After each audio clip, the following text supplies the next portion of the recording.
Hi friends, 32,000 প্রাথমিক শিক্ষক শিক্ষিকার চাকরি বাতিল এমন একটা জায়গায় গেছিল যেখানে এই 32,000 প্রাথমিক শিক্ষকের একেবারে মুখ শুকিয়ে গেছিল। শুকানোটাই স্বাভাবিক। চাকরি পাওয়া যায় না, তার উপর চাকরি বাতিলের গল্প। করতে হবে অল্প, কনফার্ম চাকরি প্রাথমিকের, এটা বাতিল করা অতটা সহজ নয়।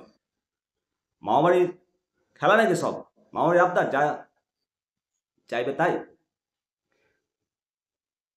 এই যে 32,000 চাকরি বাতিলের যে গল্প, এই নিয়ে একটা বিশাল আপডেট এসছে বন্ধুরা।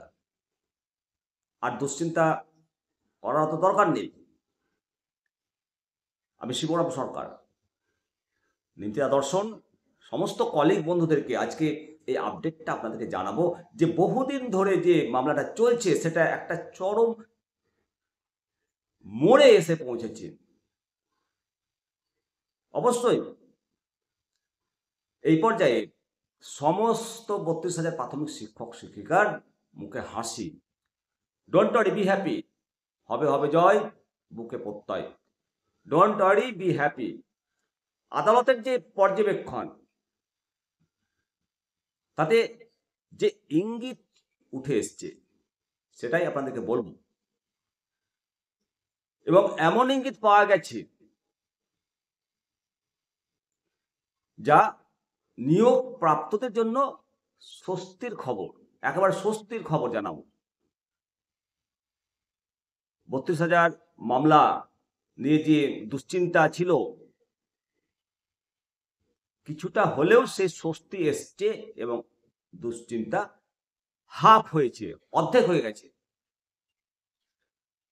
তাহলে দুশ্চিন্তাটা কোথায়, এই মামলার পটভূমি কোথা থেকে শুরু, এসব তো জানা দরকার। তো চলো জেনে নাও। 2016 সালে প্রাথমিক শিক্ষা পর্ষদ, পশ্চিমবঙ্গ সরকার 32,000 নিয়োগ শুরু করে। আর তখন থেকেই একাধিক অভিযোগ, অস্বচ্ছতা, মেধা তালিকার অভাব, কম নম্বর দিয়ে চাকরি পাওয়া প্রশ্ন ওঠে। কিন্তু মূল যে অভিযোগ, যে মামলাটা হয়েছে, 140 জন আনট্রেন্ড প্রার্থীর তরফে তারা আদালতে যান এবং ধীরে ধীরে এই মামলা আস্তে আস্তে বিস্তার লাভ করে এবং যে আনট্রেন্ড নন ট্রেন্ড এর মধ্যে থেমে না থেকে স্ক্যামের অভিযোগে চলে যায়, দুর্নীতির অভিযোগে চলে যায়। ঠিক আছে, তাহলে যিনি এমপ্লয়ার কাউন্সিল, প্রাথমিক শিক্ষা পর্ষদ, ওনাদের অবস্থানটা কি? যে শুনানি হয়েছে তাতে যেটা উঠে এসছে, আইনজীবীরা বলেছেন যে আবেদনকারীরা প্রথমে কেবল নন ট্রেন্ড হিসেবে মামলা করেছিলেন, অপ্রশিক্ষিত হিসাবে মামলা করেছিলেন, কিন্তু পরে মামলাটাকে দুর্নীতির দিকে নিয়ে যাওয়া হয়েছে, যেটা অন্যায্য।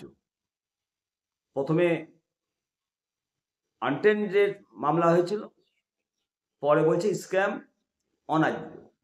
এবং একক বেঞ্চের সাক্ষ্য আইনের 165 ধারা প্রয়োগ করেছে, যা বিচার বিভাগীয় আদালতের ক্ষেত্রে প্রযোজ্য।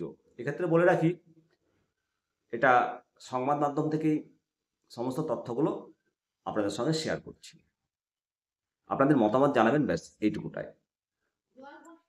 এবং সাক্ষ্য তলব, সাক্ষীদের জেরা, ডকুমেন্ট পর্যালোচনা, এসবের মধ্যেই একটা পদ্ধতিগত ত্রুটি ছিল বলে দাবি। তো এই প্রেক্ষাপটে আদালতের বার্তা কি? আদালতের স্পষ্ট বার্তা যে দুর্নীতির অভিযোগকে অগ্রাধিকার দিতে হবে। এবং মাননীয় বিচারপতিদের পর্যবেক্ষণ ছিল অত্যন্ত গুরুত্বপূর্ণ। উনি বলেছেন যে নিয়োগ প্রক্রিয়ায় দুর্নীতির ছাপ পাওয়া গেছে, যদিও পদ্ধতিগত বিষয়ে প্রশ্ন রয়েছে, কিন্তু তা বলে দুর্নীতির গুরুত্বকে ম্লান করে না। আদালত আরো জানিয়েছে যে বিশেষ পরিস্থিতিতে প্রাথমিক আবেদনের গণ্ডির বাইরে গিয়েও আদালত বিষয়টি বিচার করতে পারে। আবার বলছি, আদালত জানিয়েছে বিশেষ পরিস্থিতিতে প্রাথমিক আবেদনের গণ্ডির বাইরে গিয়েও আদালত বিষয়টি বিচার করতে পারে। এই মন্তব্য অত্যন্ত গুরুত্বপূর্ণ, অত্যন্ত তাৎপর্যপূর্ণ। তাই 32,000 প্রাথমিক শিক্ষক বন্ধু যারা আছো, আপনাদেরকে বলবো, হবে হবে জয়, বুকে প্রত্যয়, ডোন্ট ওয়ারি, বি হ্যাপি। অবশ্যই আপনাদের মতামত জানাবেন। ভালো থাকুন। চ্যানেলটিকে সাবস্ক্রাইবটা করবেন অন্তত, ব্যাস।